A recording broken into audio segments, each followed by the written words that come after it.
here. This is a piece that I actually made a couple of days ago, actually on April 15th, when the news was still very fresh at that time, coming out of Spain. But due to the issues with audio, I decided to do this piece again. Basically, what's exciting is that we have the news coming out of Spain that for the first time in history, the government of Spain has established a cabinet where females outnumber men. Yes, that's right.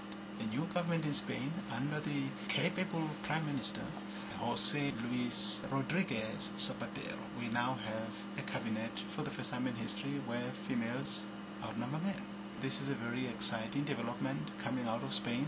And of course, this is a socialist government of Mr. Zapatero that has actually made history by ensuring that that cabinet is actually predominantly females. And what's actually even more noteworthy is that one of the members of that cabinet is a lady, Carme Chacon. She was actually elected the Minister of Defense. Carme Chacon, a female, has been elected as a Minister of Defense. It is quite noteworthy because Chacon is actually highly pregnant, so she is actually 7 months pregnant, so in the summer she'll have a baby.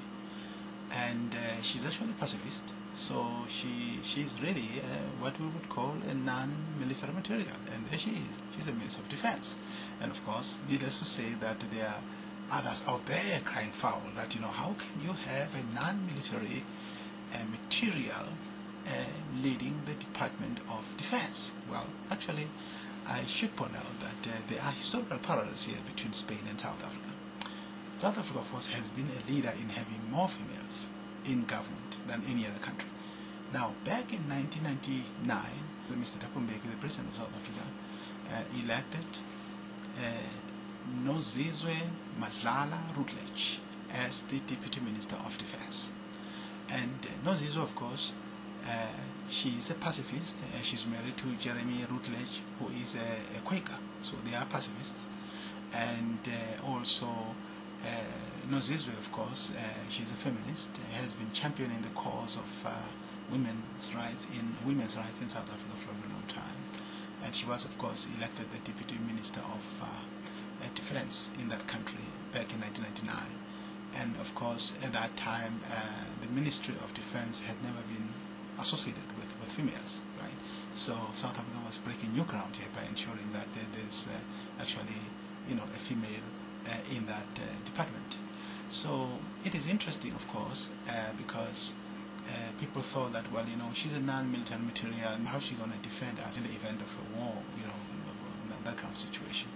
So a new Minister of Defense in Spain should take a page from Nozizwe Madlala Rutledge in terms of, you know, the fact that, you know, Nozizwe traveled this path before, so she knows the challenges associated with being a female and being appointed in a defense ministry, and you know, so they can share some great ideas as far as that's concerned. I've actually also written a blog on this, so if you know, you were to go to the internet and look for Zulu Matabo on the internet, you would actually come across a blog that actually wrote a little bit about this piece. Talking about females, of course, in government, I think it is important to actually look at around the statistics.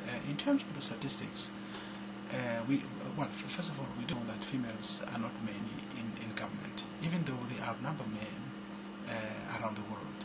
Yet, when it comes to government, especially parliament, there's not really many females there. In fact, according to the United Nations, the average percentage of females in parliament is 9%. So this is really awful, given the fact that females are the majority of the voters, and also they're the majority of the people in the society. It would make perfect sense that it should be the one that actually dominate government, because, you know, they have the numbers. If you look at the statistics around the world to find out, you know, which countries are doing something about this, you'd actually find that the country that is leading the world in terms of having more females in parliament is an African country known as Rwanda. That's right. So Rwanda has almost half of members of parliament being females. It is, of course, followed by Sweden, which has about, I think, 45%. And one of the top 10 countries actually that are doing very good in terms of having more more females is actually Mozambique, right? Yeah.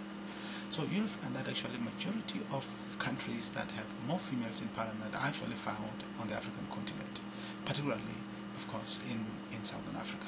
It is interesting just to kind of make some observations here that we know that, for example, the government of Mr. Zapatero in Spain is a socialist government, and the socialist governments have always been associated with, uplifting females, boosting them economically and politically.